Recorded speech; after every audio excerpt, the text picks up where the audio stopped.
Assalamualaikum warahmatullahi wabarakatuh. Selamat pagi menjelang siang. Salam sejahtera bagi kita semua.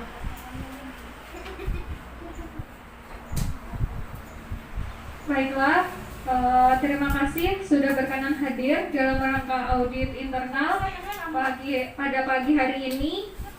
Sebelumnya, saya akan membacakan susunan acaranya. Yang pertama pembukaan, yang kedua penyampaian materi audit internal oleh ketua, yang ketiga audit internal, yang keempat rekomendasi dan kesepakatan, dan yang kelima penutup. Tanpa berlama-lama lagi, untuk mempersingkat waktu, mari kita buka acara audit internal pada pagi hari ini. Selanjutnya yaitu penyampaian materi audit internal oleh ketua audit, yaitu Bapak Agat SK. Saya persilakan. Terima kasih, selamat. Yang kami hormati Kepala Divisi Puskesmas Barimba, dalam hal ini oleh Ibu Kepala Subbagian Tata Usaha Ibu Ramida Asesnation. Yang kami hormati Ketua Pokja atau Kelompok Kerja Upaya Kesehatan Masyarakat. Yang kami hormati Ketua-ketua dan penanggung jawab bab 4, 5, dan 6, serta ketua-ketua kelompok kerja lintas Pokja di Divisi Puskesmas Barimba ini, Pokja Admin, Pokja UKP, dan yang kami hormati juga untuk kita semua yang boleh menyediakan waktu untuk berhadir dalam kegiatan audit internal yang kita laksanakan pada hari ini. Audit internal ini juga tidak berdiri sendiri, artinya merupakan suatu kelompok atau tim yang mana bertujuan seperti yang saya sampaikan tadi adalah untuk melihat sejauh mana kinerja yang sudah kita laksanakan selama tahun berjalan. Ini kita laksanakan audit internal sesuai dengan jadwal adalah tahap yang kedua. Kemudian juga audit internal merupakan salah satu tadi yaitu mekanisme pengawasan dan pengendalian dalam manajemen puskesmas. Jadi dalam hal ini audit internal tidak mengintimidasi ataupun memberikan sesuatu hal yang negatif. Banyak kegiatannya terutama yang dilaksanakan di luar gedung. Jadi kegiatan kita baik dalam pelayanan maupun kegiatan-kegiatan program itu dilakukan oleh tim UKM bersama dengan penanggung jawab kegiatan ataupun program yang selama ini sudah dilaksanakan. Dalam hal ini kegiatan-kegiatan yang sudah kita laksanakan tentunya perlu dilakukan monitoring dan evaluasi. Dan salah satu cara untuk melakukan monitoring maupun evaluasi itu adalah dengan cara kita melaksanakan audit ini. Nanti apabila ditemukan hal-hal yang tidak sesuai dengan pedoman ataupun standar, itu yang akan diperbaiki. Nah, kemudian juga dari hasil kinerja yang sudah kami dapatkan dari beberapa sumber, nanti ada beberapa hal yang perlu didiskusikan dan juga ditanggapi oleh kawan-kawan dari kelompok kerja ini. Jadi saya rasa itu sebagai pendahuluan mengapa audit internal ini kita laksanakan minimal 2 kali dalam setahun ataupun sewaktu-waktu. Baiklah, kita akan langsung masuk pada audit internal yang kita laksanakan pada saat ini. Pertama-tama kami sampaikan permohonan maaf dilaksanakan oleh Wakil Ketua Manajemen Mutu yang ada di Puskesmas Barimba ini. Baiklah, kita akan langsung masuk pada audit internal yang kita laksanakan pada saat ini.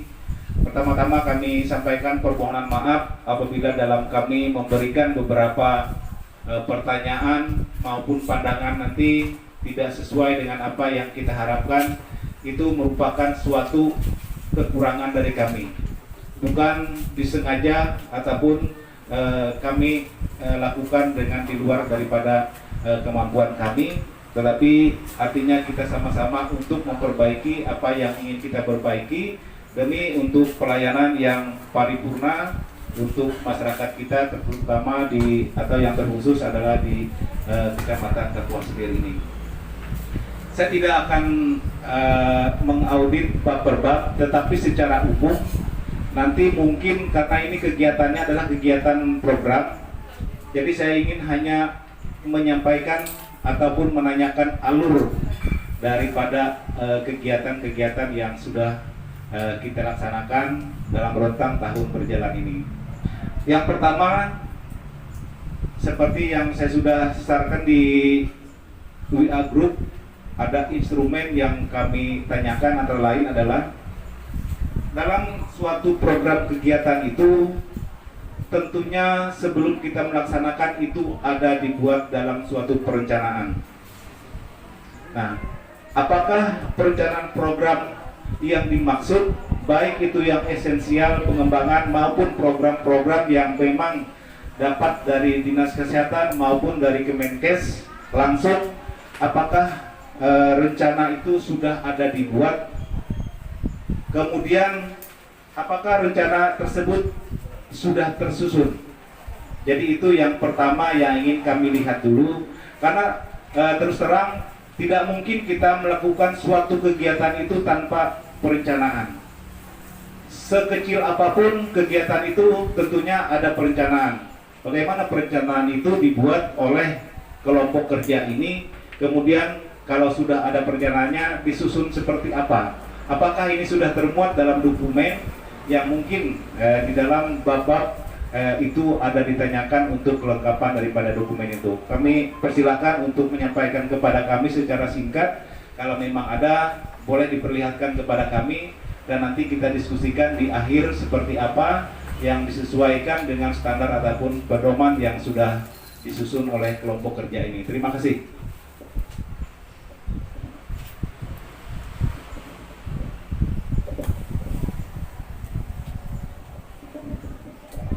Ini untuk yang tahun 2020.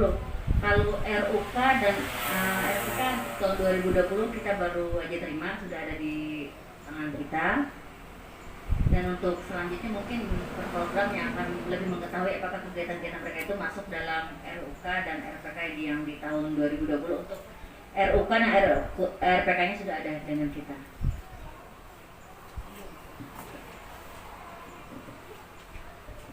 Ada tambahan?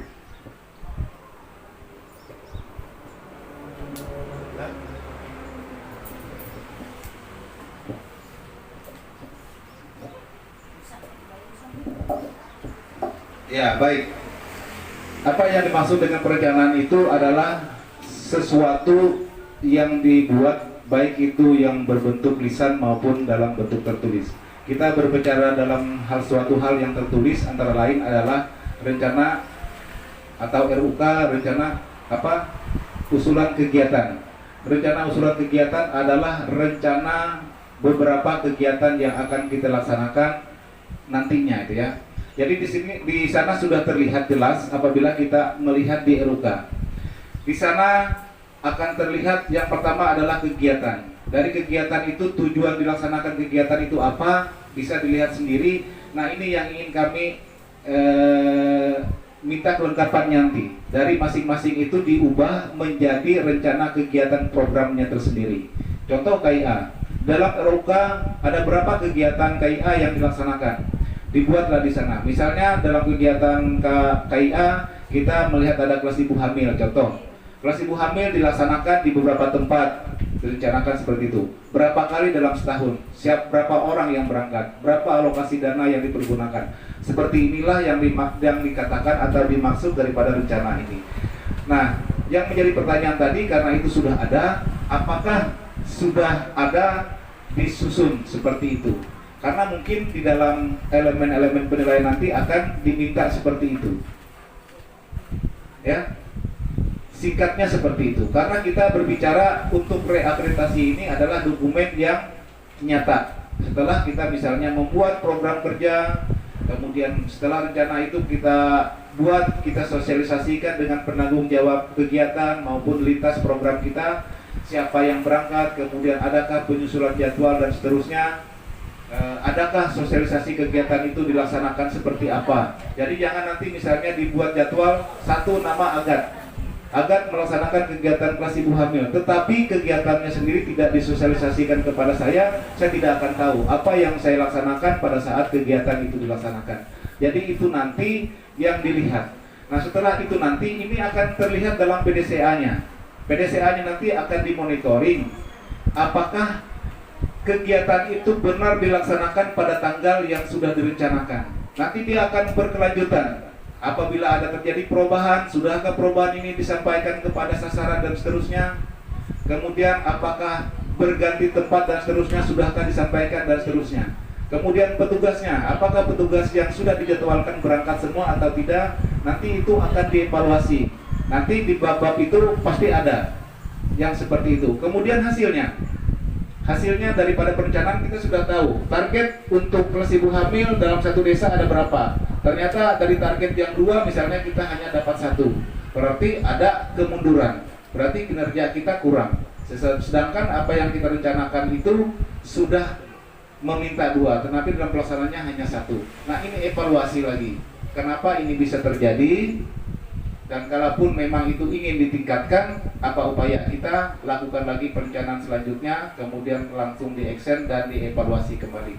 Nah seperti itu. Jadi ini artinya tidak fokus pada jawaban daripada bab-bab, tapi seperti itulah alur nanti dalam pelaksanaan kita pada saat melaksanakan akreditasi, dan juga tentunya adalah pelayanan kita di tingkat puskesmas ini. Karena nanti evaluasinya adalah dilihat dari laporan baik yang disampaikan setiap bulan maupun dalam akhir tahun yang di laporan tahunan. Baik, saya rasa itu sudah bisa dipahami untuk kita semua. Kami tidak menggurui dalam hal ini, tetapi kita hanya untuk mengklarifikasi seperti itulah. Jadi program itu tidak sekonyong-konyong ada tanpa ada perencanaan terlebih awal. Kalau sudah ada, susun rencana itu dan dilampirkan. Ya seperti itu. Kemudian yang kedua adalah apakah usulan untuk tahun N+1 sudah disampaikan kepada kepala puskesmas. Nah, kenapa ini perlu? Nanti kita pada hampir menjelang akhir tahun adalah kita mengevaluasi kegiatan yang sudah kita laksanakan. Contoh nanti di bab 6 akan menyampaikan kepada kita misalnya cakupan si A ini masih kurang. Nah ini tidak akan mungkin berakhir begitu saja. Ini akan diungkit nantinya untuk mencapai target yang kita inginkan. Ini yang akan disampaikan kepada kepala puskesmas dalam rangka kita menyusun rencana usulan kegiatan kita pada tahun +1. Jadi artinya untuk tahun 2021 nanti kepala puskesmas walaupun secara alur itu tidak seperti itu, tidak meminta, tetapi kita yang menyampaikan, kita yang mengajukan usulan. Tetapi nanti akhir-akhir tahun ini akan ada nanti setiap pemegang program membuat usulan kegiatannya. Nah ini sebenarnya walaupun belum tersampaikan, tetapi dari kelompok kerja ini sudah membuat ada usulan. Dari mana usulan itu datangnya? Yang pertama adalah program wajib esensial kita harus. Kemudian yang kedua dari capaian target kita yang kurang. Kemudian yang ketiga adalah inovasi yang ingin kita laksanakan. Inovasi tidak termasuk dalam kegiatan program, tetapi inovasi adalah untuk mencapai program kita yang tidak tercapai. Nah, jadi ini nanti yang dibuat dari masing-masing program. Contoh misalnya KIAKB, dia ingin programnya apa untuk tahun 2021. Sudah ada. Karena ini kita berbicara kenyataannya di akhir tahun ini nanti akan diminta. Tanpa disampaikan pada saat ini pun itu pasti diminta. Nah jadi seperti itu. Nah jadi ini sejauh ini apakah sudah ada yang membuat seperti itu? Belum ada, masuk dalam rekomendasi. Ya, jadi itu kita singkat-singkat saja untuk kegiatan ini. Jadi silahkan nanti diminta tidak diminta kita tetap. Karena nanti pasti ada saatnya kepala puskesmas akan meminta. Ya, barulah nanti dimasukkan kepada anggarannya. Yang menentukan nanti anggaran mungkin dari Dinas Kesehatan, misalnya untuk KIA sekian. Nanti silakan kita memprioritaskan mana kegiatan yang diutamakan yang harus dilaksanakan. Baik, untuk yang ketiga, apakah rencana program ini sudah didokumentasikan dengan baik? Itu sama artinya yang tadi ya, kalau memang sudah ada ya kita dokumentasikan. Yang nanti sudah jadi dia akan muncul pada RUK, Puskesmas, kemudian apabila dilaksanakan dia muncul pada RPK. RPK itu adalah kegiatan bulanan yang harus dilaksanakan karena sudah disetujui di RUK. Itu hanya sambungannya saja ya. Kemudian yang keempat, adakah pemenuhan kebutuhan masyarakat dalam rencana? Tadi di samping program-program kegiatan yang wajib dari sasaran, sekarang kita yang ingin laksanakan adalah yang dari harapan masyarakat atau usulan. Selama ini kita sudahkah meminta saran, usulan, harapan dari masyarakat selama kita melaksanakan kegiatan? Contoh misalnya imunisasi, ada tidak masyarakat itu meminta seperti apa? Jika ada, itu yang perlu diprioritaskan juga untuk kegiatan selanjutnya. Misalnya di Posyandu, Posyandu selama ini tidak punya timbangan bayi rusak, itu adalah permintaan mereka, saran mereka. Berarti kita memikirkan bagaimana supaya ada. Nah ini juga akan dimasukkan dalam usulan kita kepada puskesmas ini. Apakah itu sifatnya kepada kepala puskesmas ataupun ke lintas sektor kita, ya nanti silakan kita yang memilah karena kita pemegang program, kita tahu kemana kita akan meminta untuk hal-hal seperti itu. Contohnya misalnya pemberian makanan tambahan. Apakah selama ini ada masyarakat yang meminta selain yang sudah ada? Kalau ada ya sampaikan saja. Bisa atau tidak puskesmas ini memberikan nanti ya tergantung. Tetapi kita sudah menyampaikan apa yang menjadi harapan daripada masyarakat itu. Nanti ini akan pasti ada menjawab di dalam elemen-elemen penilaian baik dari bab 4 sampai dengan bab 5. Bab 6 hanya mengevaluasi kegiatan yang sudah kita laksanakan. Jadi itu ya. Ini juga menjadi rekomendasi. Dari mana kita dapatkan harapan-harapan ataupun kebutuhan masyarakat itu? Ya, yang pertama dari pelaksanaan kegiatan kita. Yang kedua adalah dari survei yang kita laksanakan, kalau memang ada dilaksanakan survei. Ya. Kemudian yang ketiga dari kegiatan-kegiatan pertemuan. Pasti di sana akan ada kebutuhan-kebutuhan yang disampaikan kepada kita. Nah ini perlu dilakukan inventarisasinya supaya kita tidak berulang-ulang ditanyakan oleh masyarakat tentang hal itu. Tetapi kalau kita sudah buat, kita tahu jawabannya, kita akan bisa menyampaikan. Contoh yang paling ekstrim misalnya, dia meminta ini tetapi kita tidak bisa. Tetapi kita menyampaikan tidak bisa itu akan ada alasannya. Ya, jadi nanti tidak mungkin kami tidak tahu apa kata kepala puskesmas misalnya, tidak seperti itu. Tapi kita yang akan memberikan jawaban semaksimal mungkin. Puas tidak puas, tetapi itulah hasil dari pada kelompok ini untuk memberikan jawaban kepada kebutuhan masyarakat tersebut. Jadi kebutuhan masyarakat ini tentunya ada beberapa hal yang sangat menentukan gitu ya. Karena tanpa ada masyarakat ataupun tanpa ada sasaran, kita tidak mungkin ada kegiatan. Ya, jadi mereka inilah yang memang perlu kita perhatikan untuk kebutuhannya. Ya, nah karena di sana nanti pasti ada umpan baliknya gitu ya. Setelah mereka mengumpan kepada kita dengan permintaan, dengan usulan, dengan harapan, kita akan membalik gitu ya. Apa yang kita tanggapi dari harapan mereka. Baik, ini juga akan menjadi rekomendasi saya rasa kalau memang 1 atau 2 kegiatan memang belum ada disampaikan kepada kami tim auditor. Yang kelima, apakah ada rencana pencegahan risiko daripada kegiatan yang kita laksanakan? Ya. Ada? Ya. Sudahkah itu dievaluasi selama ini kejadian yang kemungkinan terjadi itu terjadi, dievaluasi sesaat. Contohnya sesaat, misalnya kemarin dilakukan kegiatan bias, karena itu tidak terus-menerus kan, bisa langsung kita evaluasi. Apakah kemarin itu sesuatu hal yang berisiko terhadap lingkungan, terhadap sasaran, ada nggak terjadi? Kalau tidak ada, buat dokumentasinya, nanti pemegang program menyampaikan kepada, itu yang ada di bab berapa?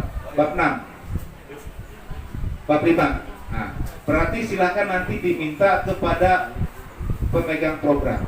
Selama kegiatan seperti sesuai dengan apa yang ada di situ, terjadi atau tidak? Ada nggak upaya sebelum terjadi itu kita sampaikan? Nah itu ya. Contoh misalnya imunisasi tadi. Sebelum kita melaksanakan itu kemungkinan risiko. Baiklah, kita akan langsung masuk pada audit internal yang kita laksanakan pada saat ini. Saya tidak akan mengaudit bab per bab, tetapi secara umum nanti mungkin karena ini kegiatannya adalah kegiatan program, jadi saya ingin hanya menyampaikan ataupun menanyakan alur daripada kegiatan-kegiatan yang sudah kita laksanakan dalam rentang tahun berjalan ini. Dalam suatu program kegiatan itu tentunya sebelum kita melaksanakan itu ada dibuat dalam suatu perencanaan. Nah, apakah perencanaan program yang dimaksud, baik itu yang esensial pengembangan maupun program, kemudian apakah rencana tersebut sudah tersusun? Jadi itu yang pertama yang ingin kami lihat dulu, karena terus terang tidak mungkin kita melakukan suatu kegiatan itu tanpa perencanaan. Sekecil apapun kegiatan itu tentunya ada perencanaan. Bagaimana perencanaan itu dibuat oleh kelompok kerja ini, kemudian kalau sudah ada perencanaannya disusun seperti apa. Kami persilakan untuk menyampaikan kepada kami secara singkat. Kalau memang ada, boleh diperlihatkan kepada kami dan nanti kita diskusikan di akhir seperti apa yang disesuaikan dengan standar ataupun pedoman yang sudah disusun oleh kelompok kerja ini. Terima kasih.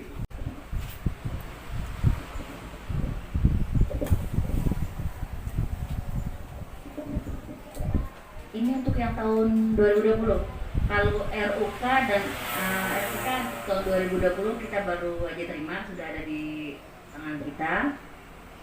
Dan untuk selanjutnya mungkin per program yang akan lebih mengetahui apakah kegiatan-kegiatan mereka itu masuk dalam RUK dan RPK yang di tahun 2020. Untuk RUK dan RPK-nya sudah ada dengan kita. Ya, baik. Apa yang dimaksud dengan perencanaan itu adalah sesuatu yang dibuat, baik itu yang berbentuk lisan maupun dalam bentuk tertulis. Kita berbicara dalam suatu hal yang tertulis, antara lain adalah rencana atau RUK, rencana usulan kegiatan. Rencana usulan kegiatan adalah rencana beberapa kegiatan yang akan kita laksanakan nantinya, itu ya. Jadi di sana sudah terlihat jelas. Kemudian setelah rencana itu kita buat, kita sosialisasikan dengan penanggung jawab kegiatan maupun lintas program kita, siapa yang berangkat, kemudian adakah penyusulan jadwal dan seterusnya, adakah sosialisasi kegiatan itu dilaksanakan seperti apa. Jadi jangan nanti misalnya dibuat jadwal satu nama Agat melaksanakan kegiatan kelas ibu hamil, tetapi kegiatannya sendiri tidak disosialisasikan kepada saya tidak akan tahu apa yang saya laksanakan pada saat kegiatan itu dilaksanakan. Jadi itu nanti yang dilihat. Nah setelah itu nanti ini akan terlihat dalam PDCA-nya. PDCA-nya nanti akan dimonitoring apakah kegiatan itu benar dilaksanakan pada tanggal yang sudah direncanakan. Nanti dia akan berkelanjutan. Apabila ada terjadi perubahan, sudahkah perubahan ini disampaikan kepada sasaran dan seterusnya? Kemudian apakah berganti tempat dan seterusnya, sudahkah disampaikan dan seterusnya? Kemudian petugasnya, apakah petugas yang sudah dijadwalkan berangkat semua atau tidak? Nanti itu akan dievaluasi.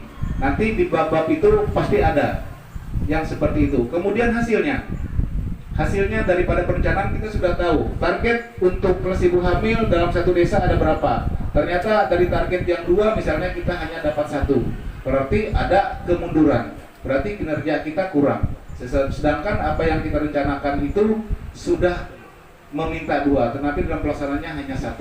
Nah, ini evaluasi lagi. Kenapa ini bisa terjadi? Dan kalaupun memang itu ingin ditingkatkan, apa upaya kita lakukan lagi perencanaan selanjutnya, kemudian langsung di-action dan dievaluasi kembali. Nah, seperti itu. Jadi ini artinya tidak fokus pada jawaban daripada bab-bab, tapi seperti itulah alur nanti dalam pelaksanaannya. Yang pertama adalah program wajib esensial kita harus. Kemudian yang kedua dari capaian target kita yang kurang. Kemudian yang ketiga adalah inovasi yang ingin kita laksanakan. Inovasi tidak termasuk dalam kegiatan program, tetapi inovasi adalah untuk mencapai program kita yang tidak tercapai. Nah, jadi ini nanti yang dibuat dari masing-masing program. Contoh misalnya KIAKB, dia ingin programnya apa untuk tahun 2021, sudah ada. Karena ini kita berbicara kenyataannya di akhir tahun ini nanti akan diminta. Tanpa disampaikan pada saat ini pun itu pasti diminta. Nah, jadi seperti itu. Nah, jadi ini sejauh ini apakah sudah ada yang membuat seperti itu? Belum ada, masuk dalam rekomendasi. Ya, jadi itu kita singkat-singkat saja untuk kegiatan ini. Jadi silahkan nanti diminta tidak diminta kita tetap, karena rumah dalam implementasi. Nah, itu habis itu ada penyuluhan rawat jalan, meningkatkan PHBS, itu dari Promkes. Habis itu ada deras kadar remaja sehat, kegiatan dalam upaya memberi pengetahuan tentang kesehatan sejak dini. Nah, ini juga PKPR, saya juga kurang tahu. Habis itu ada rasa bangga gerakan sadar bangun jamban keluarga, ini dari Ketling. Habis itu ada Kemil dan Kebal, kelas ibu hamil dan kelas balita, karena kita tahu sekarang yang ada cuma kelas ibu hamil, kelas ibu balita belum ada. Habis itu ada Geseladipa, gerakan sehat melahirkan di Paskes. Nah, ini memang rata-rata kita memang sudah melaksanakan itu. Habis itu untuk UKP, Pandu PRB, ini kita khusus ke UKM aja ya. Nah, itu saya rasa memang kalau bisa satu inovasi tapi berkelanjutan gitu. Maunya kita seperti itu, Kak. Jadi nanti kita bisa rembuk mana yang inovasi satu itu bisa mencakup semua, di mana gizi masuk di situ, Kesling masuk di situ, kebidanan juga masuk di situ, tapi hanya satu inovasi yang bisa berkelanjutan gitu loh, Kak. Kalau kayak posyandu mobile, kita sekarang mungkin sudah tidak lagi karena kita sudah buka posyandu. Habis itu yang kesehatan jiwa mungkin masih berlanjut. Kalau yang Promkes, nah nggak tahu saya kalau yang masalah yang Promkes ini habis itu, nah gitu. Mungkin itu aja Kak yang saya bisa jawab, mungkin karena ini terlalu banyak. Saya juga nanti untuk menginikannya juga bingung bagaimana kalau kita pilih nanti hanya salah satu saja nanti inovasinya, tapi bisa sama-sama jalan gitu Kak, enggak yang satu-satu, atau bisa juga nanti mana mereka bisa berjalan masih dengan inovasinya masing-masing tapi memang berkelanjutan gitu. Itu aja Kak.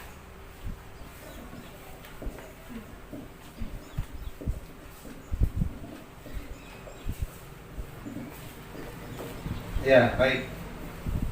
Jadi itu inovasi yang tidak kita ketahui tetapi juga sebenarnya sudah ada. Kita tidak menyadarinya itu ada. Sebenarnya inovasi itu harus dicanangkan.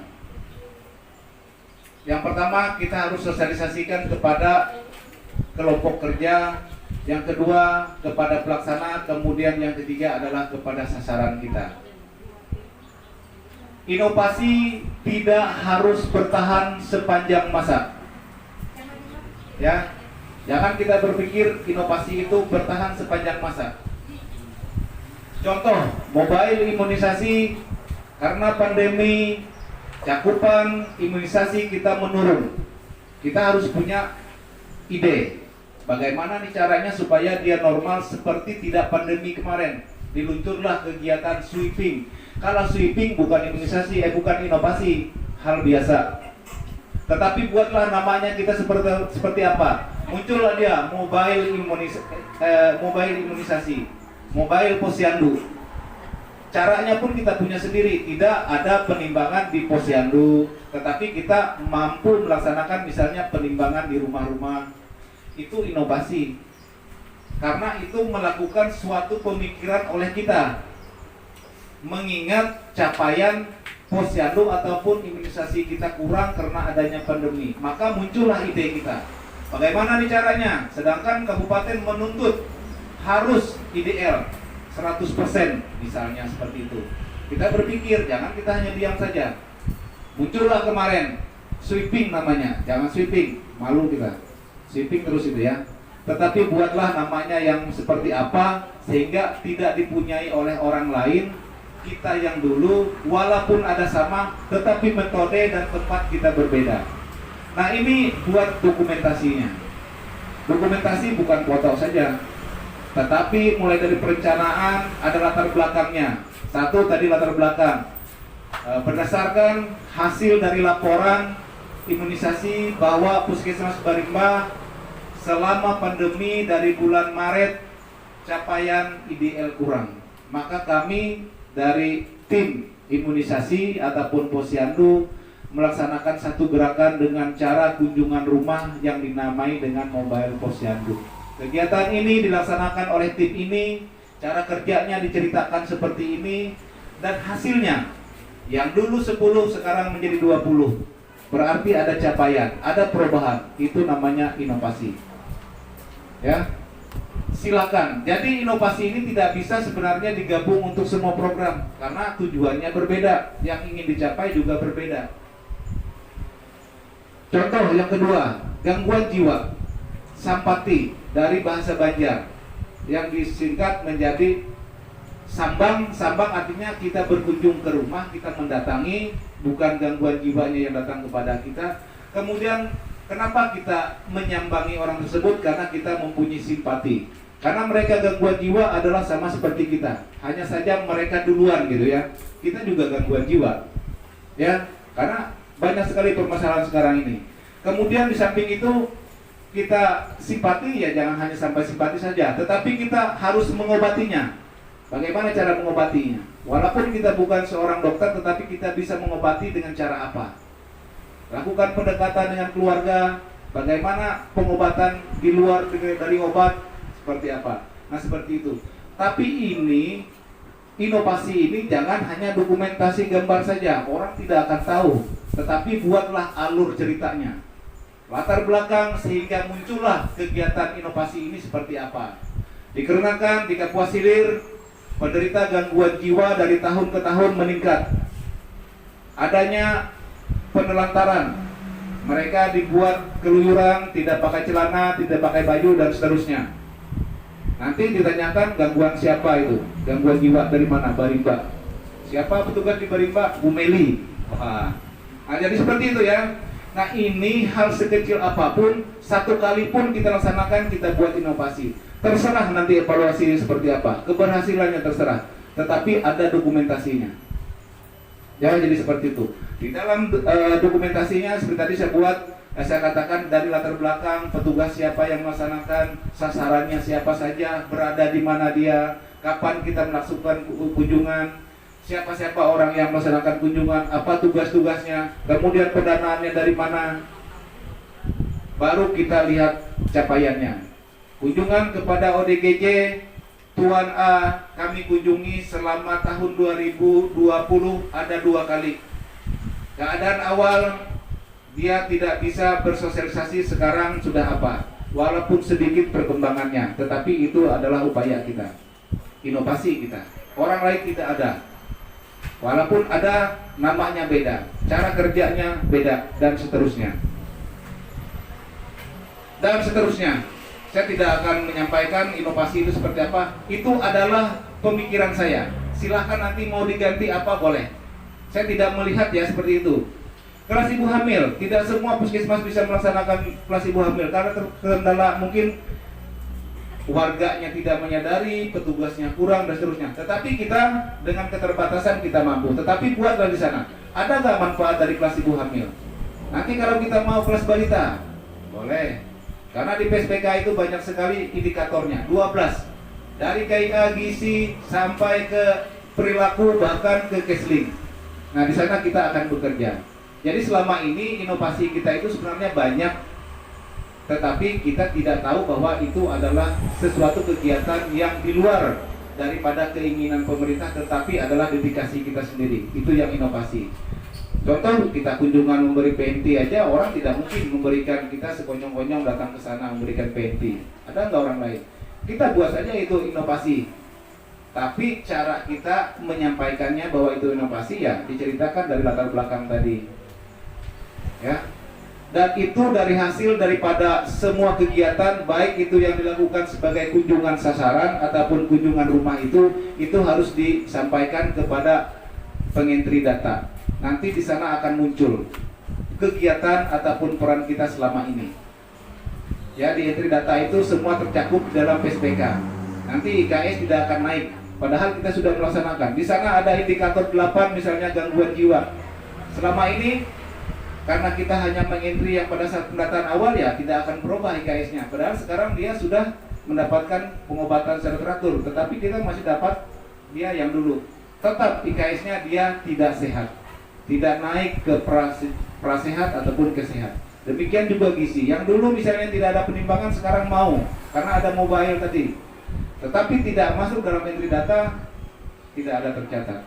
Karena tidak ada selama ini laporan kepada puskesmas ini berapa orang yang kita timbang, berapa orang yang kita kunjungi, namanya siapa, yang dulu tidak punya jamban sekarang ada, yang dulu tidak punya air bersih sekarang ada aksesnya. Selama ini tidak ada.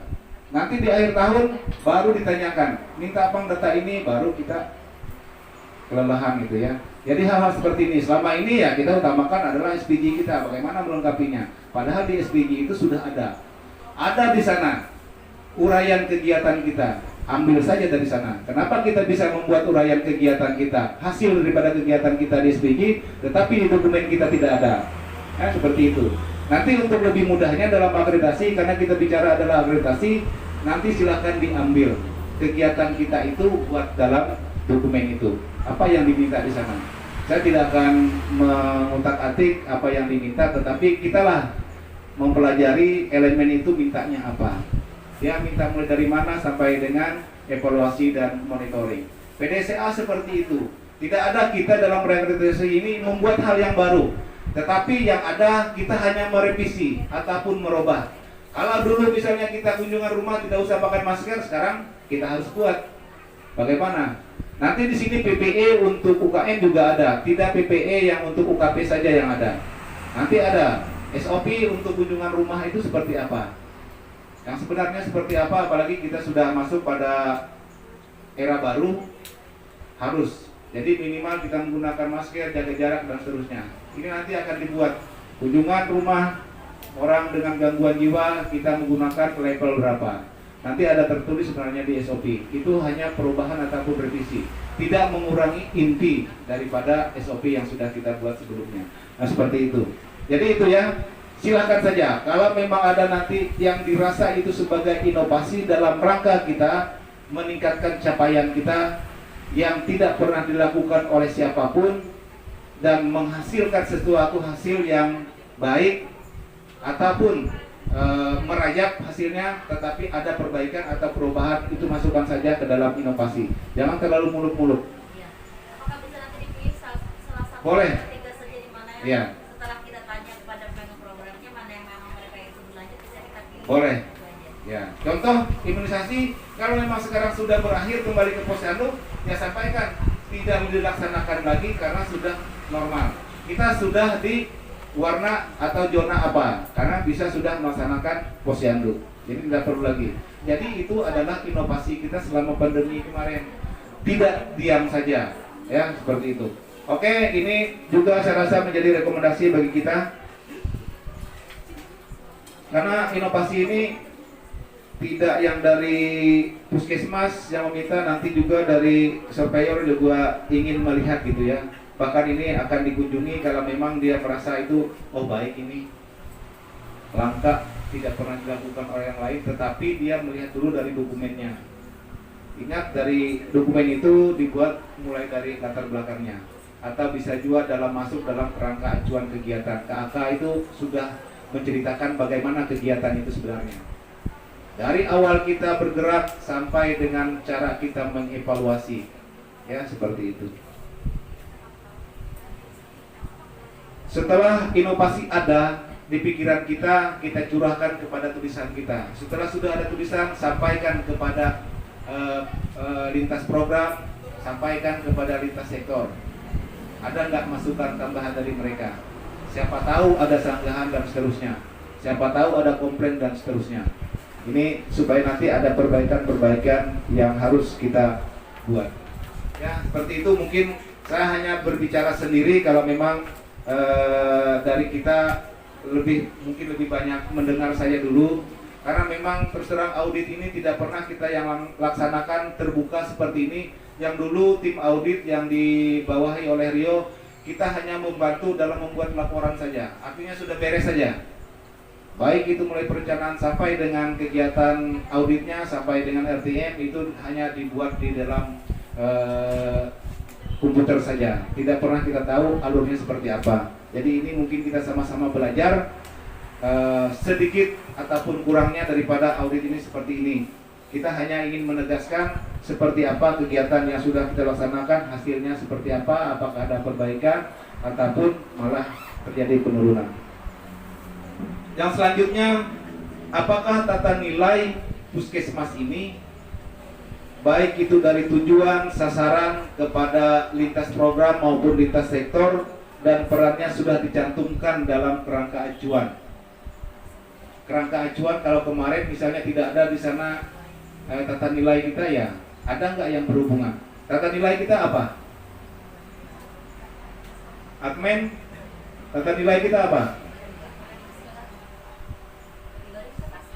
Ya, kalau memang tidak ada perubahan dari Pak. Iya. Ya, jadi dalam kerangka acuan itu diceritakan apakah dalam melaksanakan kegiatan KAKB itu kita sudah bekerja sama dengan lintas program yang lain atau enggak? Berhubungan enggak dia dengan tata nilai? Dalam melaksanakan kegiatan kelas ibu hamil misalnya, kita berperan ramah enggak dengan sasaran kita? Tergambarkan atau tidak? Kalau memang di sana kita tulis dalam melaksanakan kelas ibu hamil kami tidak perlu ramah, karena kami ingin memasang pengaruh terhadap ibu hamil agar mereka mau datang. Berarti kita coret saja ramahnya. Tidak ada termuat dalam kerangka acuan kita. Tapi kalau ada ya buat saja. Kemudian profesional. Apakah di sana itu yang melakukan kelas ibu hamil sesuai dengan pendidikannya atau profesinya? Iya. Tidak mungkin kita menyuruh yang bukan daripada itu. Saya tidak pernah diajak oleh mereka ke kelas ibu hamil. Tidak pernah saya diajak untuk melakukan IPA. Nah seperti itu kan, tetapi yang profesional. Kemudian yang terbaik, hasilnya tentunya kita ingin yang terbaik. Jadi ini hanya ulasan sedikit saja ya. Saya rasa ini kita pasti tahu seperti apa tata nilai itu kita aplikasikan dalam kegiatan kita. Cukup seperti itu saja. Boleh kita tambah nanti tergantung dari admin. Mau panjang-panjang, mau mereka misalnya harus punya yang orang kalau cowoknya tampan gitu, boleh saja. Harus tampan yang ke sana. Ada tampan.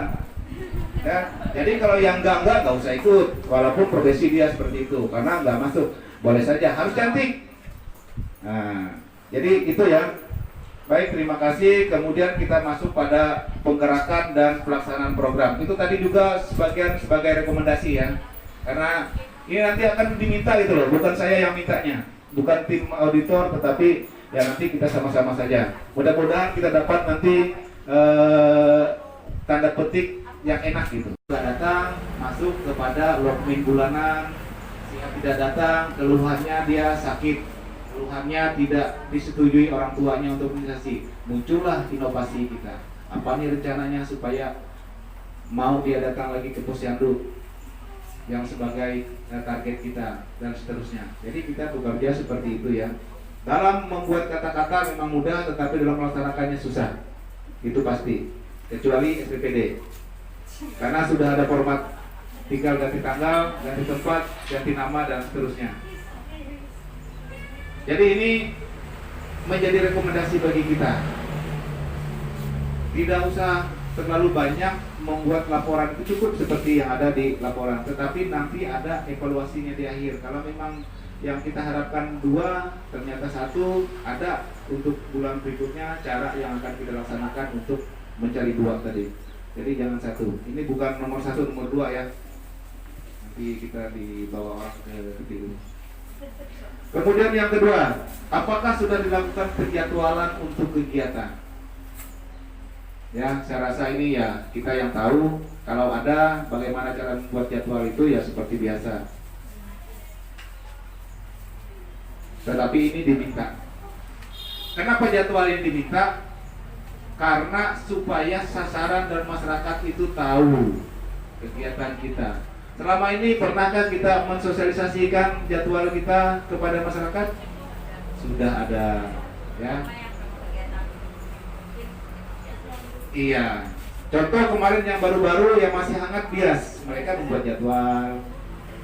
Nah, tetapi jadwal ini karena kita sekarang teknologinya sudah maju ya cukup saja di WA diomongin, tapi itu harus punya dokumennya, ditempel dan seterusnya, disimpan di dalam mapnya. Bahwa di KAK itu kita di sana pasti ada jadwal, ya masukkan saja, lampirkan saja jadwal untuk bias ini. Sudah, tidak usah lagi kita buat kolom apa-apa lagi, itu aja dilampirkan.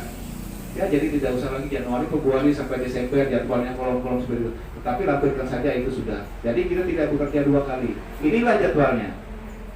Ya, jadi itu. Sosialisasikan. Ada tanggapan tidak? Ada perubahan tidak dari sasaran kita dan seterusnya. Kemarin di dinding tidak pernah jalan lagi di tahun ini, dan sebelum-sebelumnya jadwal ya suka-suka kita. Siapa yang senang ikut, yang enggak, ya itu ya. Yang sudah dijadwalkan juga bisa dirubah. Yang sebenarnya si A disuruh si B, yang si B, si C, dan seterusnya. Tetapi itu harus dievaluasi alasannya seperti apa. Karena itu pasti ada nanti, ujung-ujungnya ada gitu ya. Bukan permintaan kita, tetapi permintaan daripada elemen itu sendiri. Jadwal berubah, petugas berubah, capaian tidak tercapai, dan seterusnya akan dilakukan evaluasi dan seterusnya. Baik, itu juga menjadi rekomendasi sedikit bagi kita. Yang sudah ada bagus, tinggal diperbaiki lagi. Mana tempatnya, di mana meletakkannya, di mana pendokumentasikannya dan dikendalikan. Nanti yang mengendalinya adalah dari admin. Admin nanti semua dokumen yang tertulis itu dikendalikan oleh mereka, kecuali yang tersirat. Tersirat kalau mau di screenshot bisa. Yang tersirat itu misalnya kita WA aja break, ikam patakuilah, oke sudah. Nah seperti itu, tidak masalah. Kemudian yang ketiga, apakah sudah ada informasi yang diberikan tentang program dan kegiatan-kegiatan yang dilakukan? Kita tidak semua tahu kegiatan itu seperti apa. Bias, enak namanya bias. Orang mengira hanya penyuntikan, tetapi teknik penyuntikannya seperti apa, saya tidak tahu, terus terang. Karena setiap kegiatan itu berubah-ubah. Kalau dulu IM untuk imunisasi itu hanya berapa derajat saja, sekarang mungkin derajatnya berbeda. Nah ini juga sebelum itu harus disampaikan, disosialisasi, itu yang diminta. Supaya pada pelaksanaan tadi tidak ada kesalahan dan resiko untuk sasaran lingkungan tadi tidak terjadi. Karena tadi juga dia minta sosialisasikan kemungkinan terjadi apa, KIPI-nya apa, orang di imunisasi KIPI-nya apa, kejadian pasca ya, pasca imunisasi itu. Ada orang nanti kejang-kejang ya, kita akhirnya juga gugup gitu ya. Saya juga ketemu orang kejang-kejang, saya sudah lama tidak pernah menyuntik, tidak berani lagi. Ketemu seperti itu saya juga bisa keringatan, bisa saya juga yang ikut kejang gitu ya. Nah ya seperti itu. Nah ini akan dilakukan sosialisasi. Jadi programnya tidak usah kita menggunakan waktu tertentu memanggil rapat seperti ini, tidak usah. Panggil saja yang di dalam jadwal. lakukan briefing. Ya, lakukan briefing. Hari ini jadwalnya di sini, ini persiapannya ini dan seterusnya. Musim pandemi seperti ininya, seperti di foto kemarin Priate pakai bajunya seperti apa, pakai dasternya terbuka resleting belakang itu ya. Nah, itu risiko. Kemungkinan terjadi bisa saja alat belakang sana masuk squidnya ke adik, terinfeksi dia. Nah, hal seperti itu, apalagi itu dipublikasikan. Sesuatu yang dipublikasikan harus terhindar gitu ya dari hal-hal yang tercela gitu ya. Jadi kemarin perdebatan Priade yang pasang APD seperti itu panjang gitu ceritanya gitu ya. Daskernya terbuka. Untung nggak cewek. Untung nggak di depan. Karena APD kita di belakang gitu ya. Jadi lucu gitu. Pakai dasternya kenapa terbuka di belakang? Kan panjang gitu, berkembang. Orang kesehatan seperti ini masang APD-nya sebenarnya beri contoh kepada siapa gitu ya. Termasuk saya pasang masker di dagu gitu ya, Dewi juga dan lain-lain. Lebih baik masker kan dilepas gitu kan, lepas, disimpan, nah gitu. Tapi itulah mudahnya kita, nggak apa-apa. Yang penting kita tahu bagaimana cara kita menyampaikan kepada orang lain. Terserah kalau kita mau tertular atau tidak, berisiko sendiri, artinya pribadi. Baik, itu salah satu juga rekomendasi. Kenapa saya katakan itu rekomendasi? Karena nanti akan diminta. Kalau memang ada briefing, lampirkan materinya apa. Imunisasi bias diberikan kepada anak SD kelas 1, kelas 2, dan kelas 5. Cara pemberiannya yang kelas 1 DT, yang kelas 2 TB, dan seterusnya. Diberikan IM di lengan mana, di paha mana, dan seterusnya. Yang memberinya minimal mempunyai pendidikan, SPK, dan seterusnya. Kemudian waktu pemberian harus diobservasi dengan siapa. Nanti kemungkinan terjadi kontraindikasinya, anak seperti ini, demam dan seterusnya. Itu materinya seperti itu. Karena itu yang akan kita sampaikan pada saat briefing. Itu tinggal dilampirkan saja. Jadi sekali saja, walaupun kita tidak menyampaikan kepada kawan-kawan secara langsung, kalau ada lembaran cukup bisa saja diserahkan lembarannya, diperbanyak kopi. Tetapi dokumen kita ada. Ya. Dan lain juga. Ya. Jadi yang lain jangan kita anggap sesuatu hal yang tidak melakukan tindakan itu tidak berisiko. Tidak. Mengukur tinggi badan saja berisiko. Orang yang mengukur tinggi badan itu jangan seperti Yunita, terlalu rendah. Di loket ini saya lihat Yunita. Nanti kena ketek pasien. Ya. Keteknya pasien kena Yunita gitu. Nah, Yunita kan rendah, pasiennya tinggi. Nah, kemudian dia kalau yang masker yang si pasien itu benar, si Yunitanya, akhirnya ya apa? Terjadilah gitu ya. Jadi itu kalau memang dia rendah bisa saja buatlah dadamparnya. Apa dadampar itu? Ya, jadi seperti itu. Nah, jadi suatu hal yang kita anggap tidak berisiko, tetapi sebenarnya berisiko. Ya, nanti bisa salah perhitungannya karena dia melihat kemiringannya 45 derajat, diukurnya kelihatannya 150, padahal di sebelah tadi kalau dilihat rata bisa saja dia 152 atau 153. Ya. Demikian juga misalnya pengukuran berat badan, jangan disuruh yang pakai kacamata lah. Kalau kacamata pastikan terpasang baik, ukurannya sesuai. Apalagi sekarang ini kan kita lihat itu yang di luar digital itu susah itu ya, garis-garis itu ya perlu dihitung itu. Ya, kalau digital enak saja karena dia sudah muncul angka dan seterusnya. Oke. Jadi itu. Kemudian yang keempat, apakah sudah dikenali bagaimana akses masyarakat terhadap kegiatan UKM? Kegiatan UKM yang kita laksanakan harus mempertimbangkan akses orang datang ke sana. Dipertimbangkan. Kita pernah mungkin lagi-lagi ya, banyak di 55 ya. Aksesnya sudah benar enggak? Posyandu di Sangka Batur cuma ada di kepala desa itu ya, di kantor desa. Bagaimana mereka yang di RT 10, yang di Malang, yang tanam apel di sana? Kan kasihan mereka. Nah, wajar saja capaian kita tercapai. Buatlah inovasi kalau memang desa tidak mampu membuat itu untuk dilakukan imunisasi posyandu sepenuhnya. Ada misalnya kita cukup 3 bulan sekali melakukan penimbangan di sana, usulkan dalam RUK bahwa di Sanggabatur dibangun lagi posyandu, tetapi cara kerjanya 3 bulan sekali. Kemudian sasarannya adalah anak yang imunisasi itu harus mendapatkan, karena itu adalah hak-hak mereka. Kita berdosa tidak memberikan imunisasi. Kita tahu bahwa bayi harus IDL. Bayi mau, sekarang petugas tidak ada. Berdosa kita. Tapi kalau sebaliknya, orang lain tidak mau, sesama kita tidak mau, kita tahu sudah sampaikan, mereka tidak mau, dengan segala upaya ya kita pasrah saja. Semoga Tuhan Yang Maha Esa mengetahui apa yang sudah kita lakukan itu ya. Hasil belum tentu menyalahi dari apa yang sudah kita rencanakan. Kemudian yang kelima, akses mungkin jelas ya. Tadi akses itu jalan, jauhnya, bagaimana cara orang datang, terganggu tidak. Kemudian waktunya, apakah selama ini yang kita laksanakan pagi sudah oke aja kan masyarakat? Siapa tahu mereka minta sore, minta malam. Ya kita harus sesuaikan juga.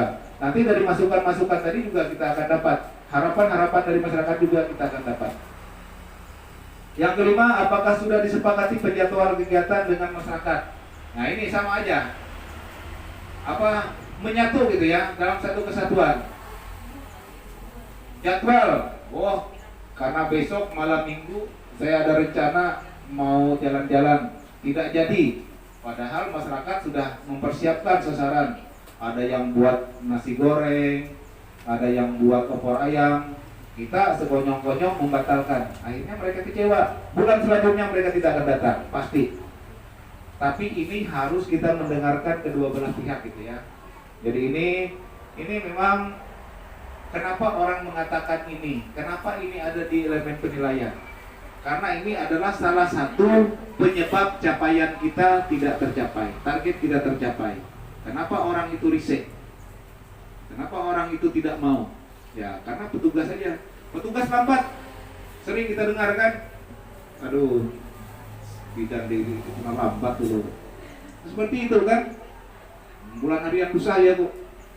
Dia aku dengar. Seperti itu kan? Nah itulah akibatnya. Kenapa ini ada di elemen penilaian? Nah jadi seperti itu ya.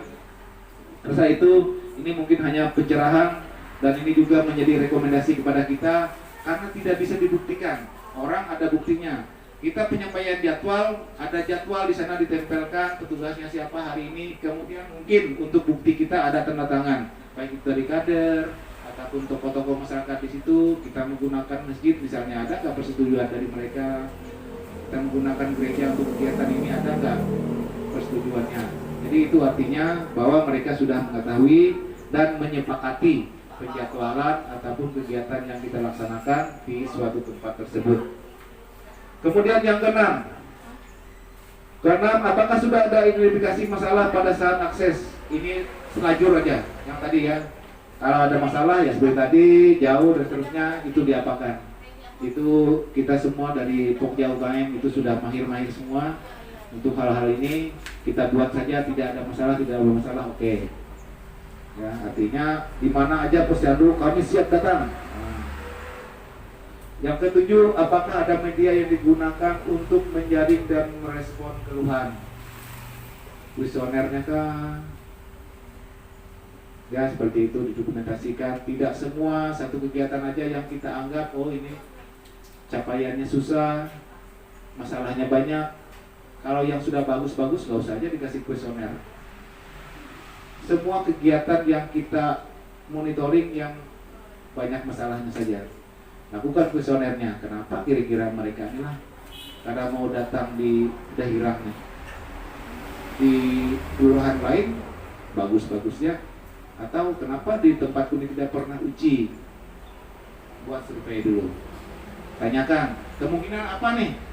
Apakah petugasnya lambat datang, petugasnya penyarikan kah, atau petugasnya seperti apa? Buat saja seperti itu untuk kita mengetahui kenapa sih ya jadi itu. Jadi kita menjaring respon keluhan mereka, karena keluhan ini berdampak pada capaian kita nanti ya. Kita mengeluh, malas aku ikut. Kalau malas ya akhirnya pas orang bagi duit ya dia nggak dapat. Sama seperti itu. Kemudian 8, bagaimana pembinaan kepada pelaksana program dilaksanakan. Ini sama saja pembinaan ya. Contoh kalau ada ketemu misalnya si Apriade itu perlu diminta membina. Jadi cara membinanya nggak usah yang terlalu harus dibuat pelatihan selama 10 hari, enggak. Nanti dek kalau tulak lihat lagi lah anunya talinya, cukup kada? Kamu kada pakai rumput Jepang barang? Sadang kada? Nah, handscoonnya kiri kah yang kanan kah yang kada? Nah, kena dipasang kiri, terpasang ke kanan. Pembinaan seperti itu, tetapi ini semua didokumentasikan, orang minta buktinya. Kepala puskesmas ada dokumentasi kita, mintalah satu orang tim kita foto, buat di sana pada hari ini seperti berita acara, melakukan pembinaan sehubungan dengan pemasangan APD yang dianggap tidak benar atas nama ini, maka diarahkan dia untuk melakukan kegiatan selanjutnya harus seperti ini, memperhatikan ini dan seterusnya. Tanda tangan siapa yang membina diketahui, ya sudah. Bagus banget. Kemudian yang selanjutnya, yang ke-9, apakah SK komunikasi dan koordinasi sudah ada? Nah, SK ini apakah SOP-nya juga, kemudian adakah dibuktikan komunikasi, koordinasi kita? Sekarang koordinasi karena di musim pandemi ini tidak harus ada pertemuan, cukup kita menyampaikan di grup-grup WA yang ada. Di sana kita menyampaikan jadwal, menyampaikan kegiatan kita, itu sudah koordinasi. Ada tanggapan dari mereka, koordinasi. Konsultasi, kita tanyakan di sana, buat saja 5 pertanyaan. Bapak Ibu kepala sekolah, kami di bulan November ini melaksanakan kegiatan bias. Menurut Bapak Ibu, hari apa anak didik yang bisa turun? Ya, itu konsultasi. Sekaligus bertanya, tidak mengapa, silakan puskesmas buatlah jadwal, di-share lagi koordinasinya. Seperti ini bagaimana? Oke, hari Senin setiap minggu kami tunggu, bahkan sampai sekarang di WA group program anak sekolah sehat. Kepala sekolahnya yang meminta, aku minta hari ini, yang malah kewalahan petugas. Karena minta yang bersama. Jadi itu manfaatnya. Koordinasi seperti itu. Gak usah kita kejek ke sana batur sana. Hanya bertemu kepala desa. Kepala desa, kayak apa nah? Kami anak bola jamban udah pian. Setuju kah? Cukup dengan WA aja. Gak usah kita pakai masker ke sana. Gak usah kita pakai APD yang lain ya. Jadi itu salah satu. Kenapa ini bisa terjadi? Ini merupakan inovasi juga dengan adanya teknologi yang sekarang ini. Oke, itu untuk pemberdayaan ya, pemberdayaan untuk pelaksanaan program agar program tidak diterima, agar disetujui, agar diikuti dan dilaksanakan oleh sasaran kita. Ini juga menjadi rekomendasi bagi kita. Saya rasa yang saya buat ini, yang saya pikirkan kemarin memang ada rekomendasinya. Karena yang lain-lainnya itu tinggal disesuaikan saja dengan elemen penilaian, tidak ada yang diharuskan, tetapi nanti pada saatnya itu juga akan ditanyakan itu ya. Mudah-mudahan loncat-loncat aja. Sekarang kita masuk kepada pengawasan, pengendalian, dan penilaian program. Silakan Bu. Sebentar lagi ini terakhir juga pengawasan, pengendalian, dan penilaian program. Ini lebih ke bab 6. Ya. Yang pertama, apakah kegiatan-kegiatan program sudah dimonitoring? Ini salah satu monitoring kita. Ya sekalian aja gitu. Yang kemarin misalnya capaian K1, K4 dan seterusnya, capaian imunisasi kurang baik. Jadi itu monitoring saja, monitoring dulu. Di mana nih baru kita nanti berpikir kepada hal-hal yang lain. Bagaimana caranya kalau memang rendah dan seterusnya. Kemudian yang kedua, apakah kegiatan-kegiatan program sudah dievaluasi dengan periode tertentu? Periode tertentu silakan. Apakah jenis pelaporan itu disampaikan per bulan? Langsung lakukan evaluasi per bulan. Tribulanan, semesteran, tahunan, dan seterusnya. Jadi itu. Saya ada melihat sedikit indikator penilaian kinerja yang disampaikan oleh Bab 6 kepada saya, antara lain yang tidak tercapai dan juga yang kelebihan. Jangan bangga kita capaiannya 118%. Benar apa enggak? Mencapai 100 saja susah itu ya. Apalagi yang 118. 142 cakupan KB aktif. 142%. Wah, mantap ini Kapuasidir. Januari sampai Maret, nanti bisa dilihat di bab 6, di sana ada. K1 kita, K4 masih 90%. Masih belum tercapai, ini hanya saya berbicara di triwulan pertama saja, 3 bulan pertama, 90%. Nanti saya tidak tahu untuk semester kemarin mungkin sudah meningkat dan seterusnya. Nanti silakan ini dilihat, makanya ini ada monitoring dan evaluasinya. Jadi seperti itu. Kemudian cakupan pertolongan persalinan di Pasyankes 118%. Berarti selama ini banyak ibu hamil yang melahirkan ke tempat kita dari luar. Kenapa dia di K1 sampai di K4 tidak terdeteksi, tetapi dia melahirkan ke tempat kita? Itu wajar saja. Boleh dikatakan seperti itu, tapi ada pembenarannya. Karena misalnya anak yang melahirkan ini mendekati orang tua di Kapuasidir sehingga dia melahirkan di sana, maka meningkatlah persalinan di Pasyankes. Ya seperti itu. Jadi jangan kita langsung bangga saja, lebih gitu ya. Jadi seperti itu. Kemudian ini ada saya lihat ada sedikit saja yang memang capaian kita tidak tercapai. Kemudian ini presentasi berita datang ke dan ditimbang 58% ini ya karena pandemi kemarin. Tapi sudah kita sampaikan bahwa ada inovasi-inovasi kita untuk mensejajarkan target itu ya. Kemudian vitamin A juga masih ada kurang. Ini kita sadari, tetapi ini harus dibuat catatannya. Kenapa? Menurut analisa kita yang turunnya itu. Mungkin karena mengikut orang tua selama musim libur mereka tidak ada di tempat gitu ya pada saat bulan vitamin A dan seterusnya. Kemudian juga untuk pembagi-pembaginya ini nanti yang membuat data ini ada beberapa yang saya lihat saya koreksi, ada yang salah. Contoh misalnya yang 12% ini pencapaian dibagi target kali 100%, 5 dibagi 8 kali 100 bukan 12 tetapi 62 ya. Ini mungkin koreksi saja, mungkin salah. Jadi ini nanti terlalu rendah sekali untuk persennya jumlah kelurahan yang melaksanakan sanitasi total berbasis masyarakat ya SDB ini.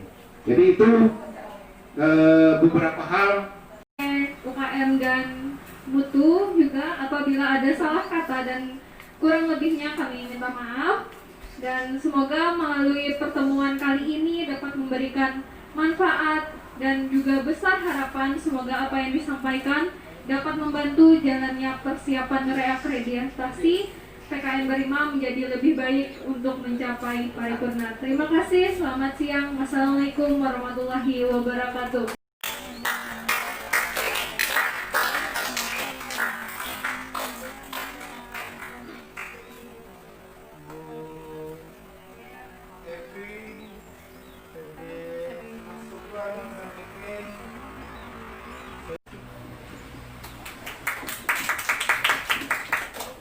Silakan diminum.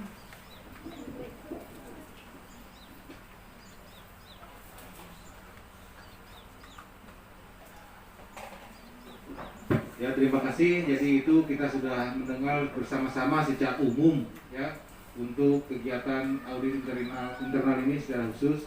Jadi nanti sesuai apa yang disampaikan Bu Epri, jadi sesuatu hal yang diaudit internal ini apabila ada rekomendasi itu diupayakan dulu diselesaikan di internal kita. Nanti masuk pada rapat tinjauan manajemen mutu.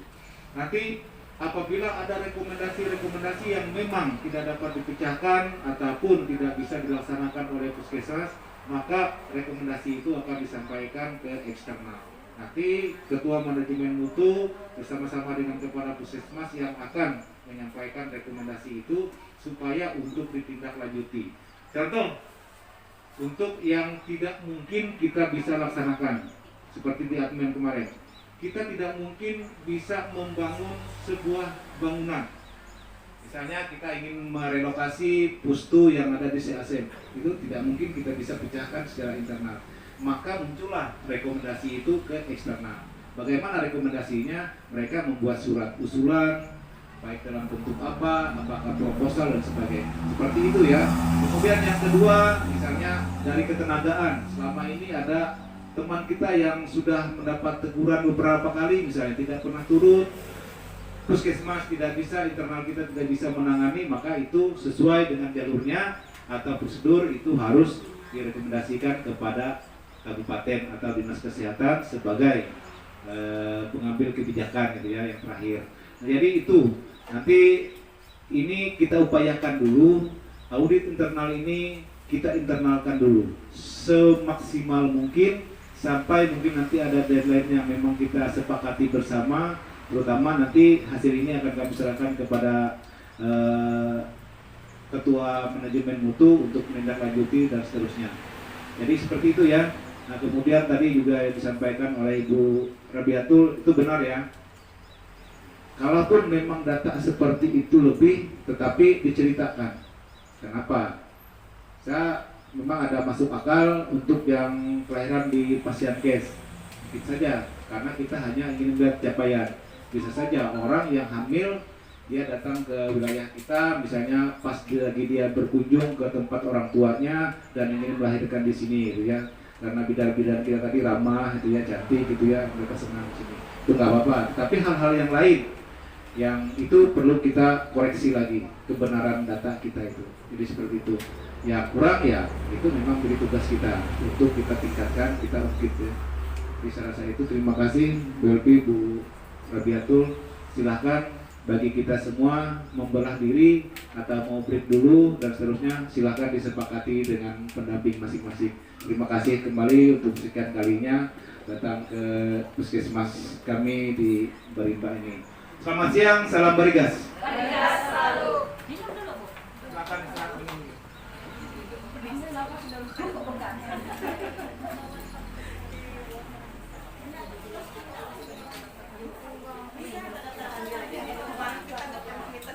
Ya. Kopi kan mereka tetap hadir.